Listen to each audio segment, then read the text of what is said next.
Mr. President, I'm going to shift gears here to discuss a bill that has recently come out of committee and the way that we should consider responding to it. And this conversation is all about defending Americans' right to know what is in the food they buy. Americans' right to know what is in the food that they feed to their family, that they feed to their children. And I will also discuss the legislation that I'm putting forward it's attempting to be a bridge between some very different visions on that topic. And let me start by saying this is all about genetically modified food and the information provided to citizens on the package about that. And this often turns into a debate, well, GMO has done some wonderful things over here. And others saying, well, it's created some problems over here. I'm going to acknowledge that both of those are true. It has done some very positive things, and I'll mention some in specific, but it's also created some challenges, some problems, and I'll mention some of those.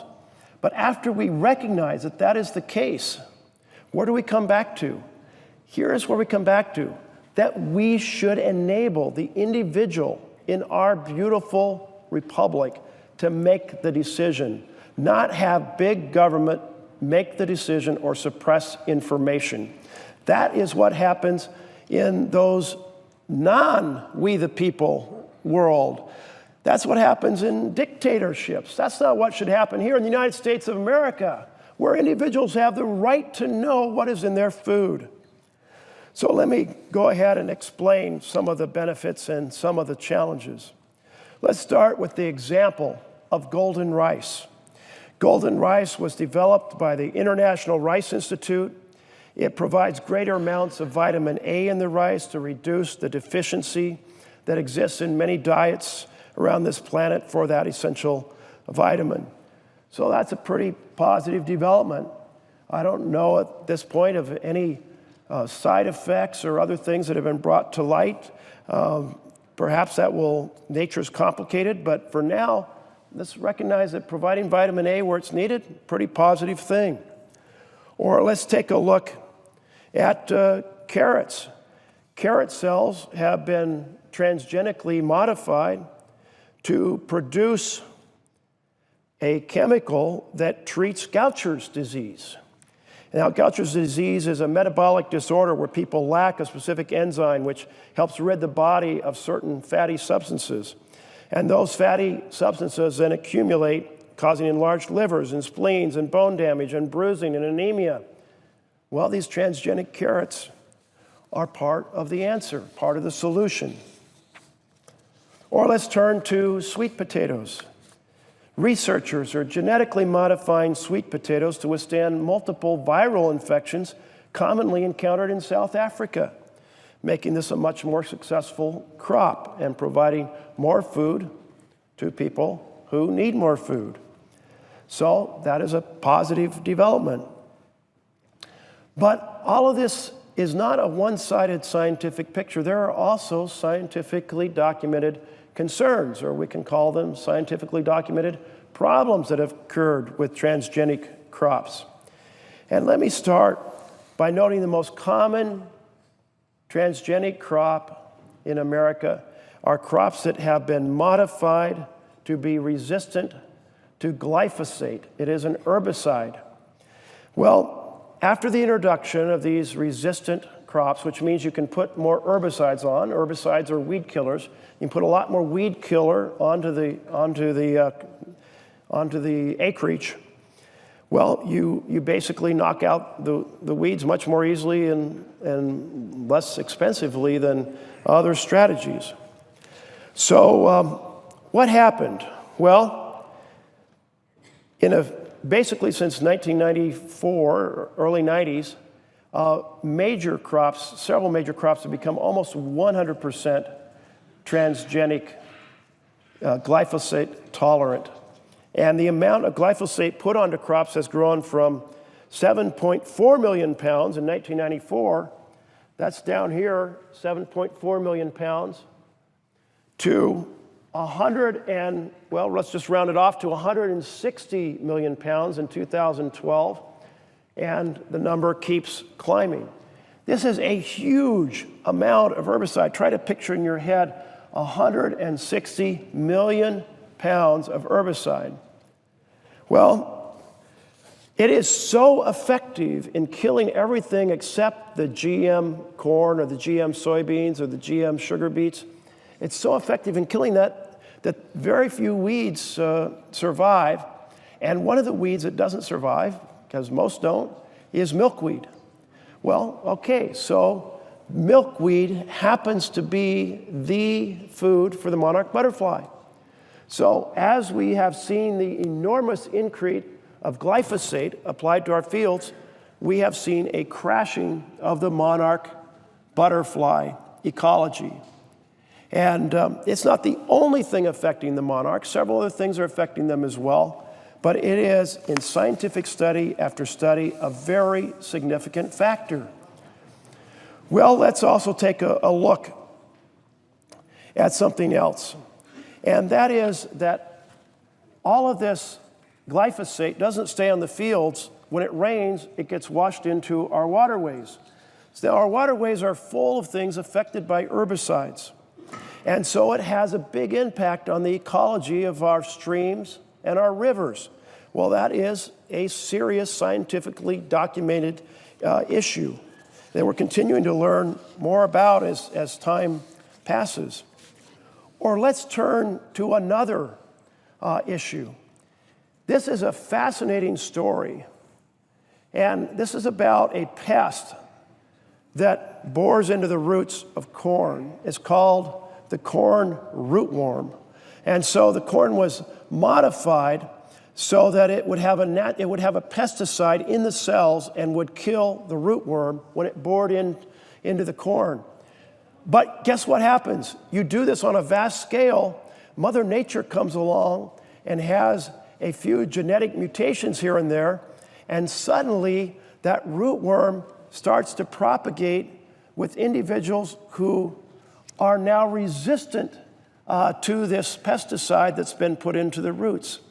And so now more pesticide has to be added to the corn, and then it's the opposite of what was expected. The hope was that this would reduce pesticide, but now you have to put the pesticide back on. And so these are called superbugs, the evolution of superbugs. Here we have the adult beetle. The rootworm is a reference to the larva stage of this beetle. And so these are the type of concerns that are raised. And I say all this just to explain that while there are benefits of transgenic crops, there are also issues that are raised in the natural world. And so anyone who takes this floor and says nobody should be concerned about bioengineered crops simply is refusing to look at the scientific literature that says, no, there are things that we should be concerned about. And that's why it comes back to the right of the individual to know what's in their food. They want to know if it's a transgenic crop, and they can look up the details and they can make their own decision. Why have big government say, we're going to make the decision for you?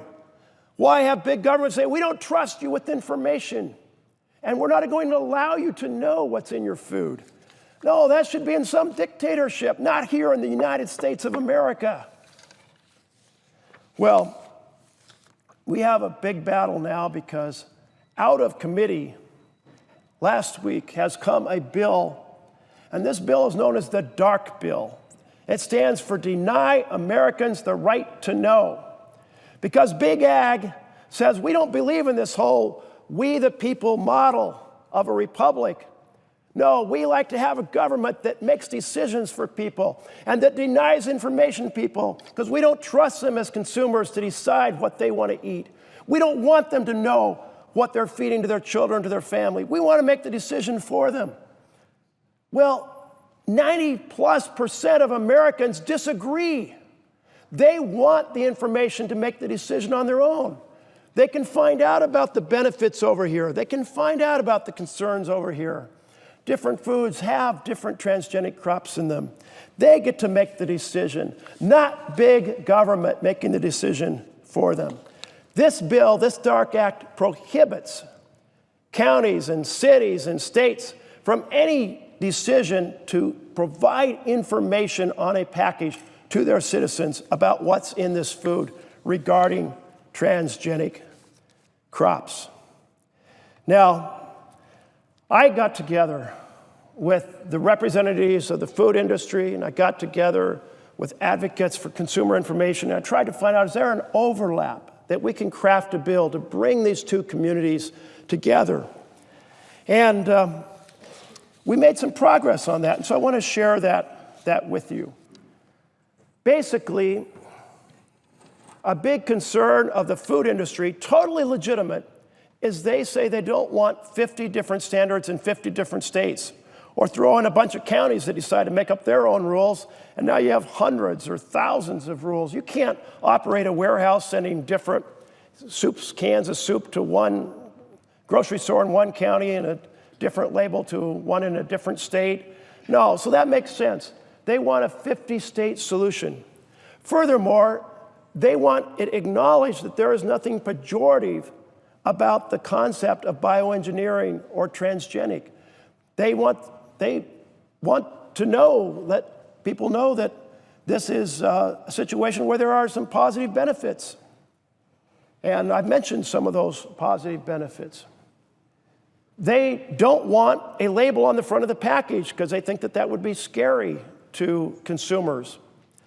And they want flexibility in exactly what system they use to alert. Well, the bill I put forward provides all of those goals, a 50-state solution, and nothing on the front of the package, and nothing pejorative, and flexibility of the food industry.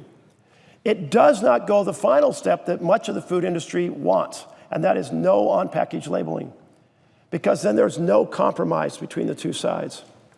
But on the consumer side, they'd like to have something that is mandatory, so it's on each package of food. They want it clear so a person can pick up the food or the can, the sack, and figure it out, that it's easy to identify on the package. And so that's the compromise bill that I've put forward.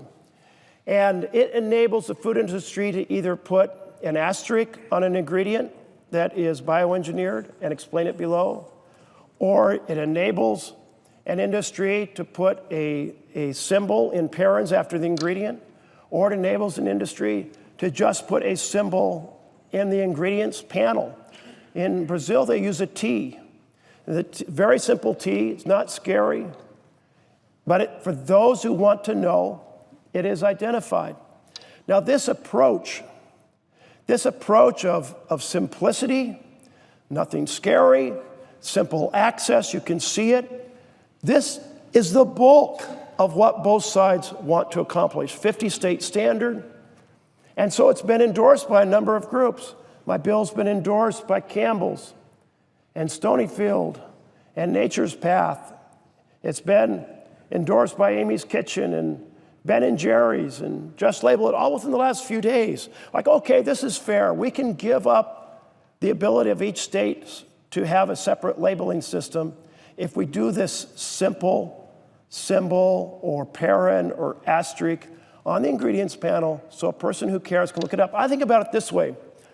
My daughter has always wanted to buy products that don't have a highly enriched corn syrup, and or high fructose corn syrup is the term. And she just, along the way, she read something, she said, I just not sure that that's something I want to buy. So she picks up a package, she turns it over. Often the ingredients, of course, are very tiny print. But she looks, she can figure it out. It's the same thing for this. Enable the consumer who is willing to make the effort, who wants to make the effort to be able to pick up the can, again, doesn't have to be on the front, and find out what's going on. Now, this is really the world standard. That is 64 other countries, including 28 members of the European Union, Japan, Australia, Brazil, they all require some type of indication on the ingredients panel or on the package. You know who else is in that group? China. Now, China's a dictatorship. China doesn't deny its citizens the right to know? How is it possible that a bill in this chamber has been introduced to take away the right of Americans to know what's in their food? Even China doesn't do that. And we mustn't do it either. I appreciate the folks who have already signed up to sponsor this bill. Senator Leahy, Senator Tester, Senator Feinstein, Senator Sanders, Senator Murphy, Senator Gillibrand, Senator Blumenthal. Thank you. Thank you for standing up for your citizens' right to know. Thank you for standing up for a fair compromise that solves the big problem the food industry is facing with the potential of 50 different states having 50 different standards. Thank you for finding the area of compromise that works on both sides of this equation. So I appreciate the endorsements, I appreciate the sponsors, and what I really appreciate is that we have freedom of speech in our country to be able to carry on this conversation.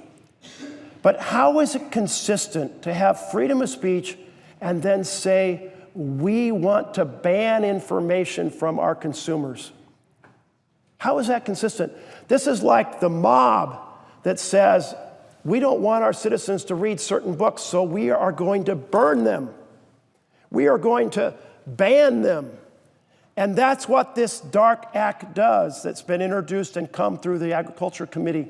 It bans the ability of states to provide information to their consumers. That is just wrong. Even China doesn't go there, and let's not either.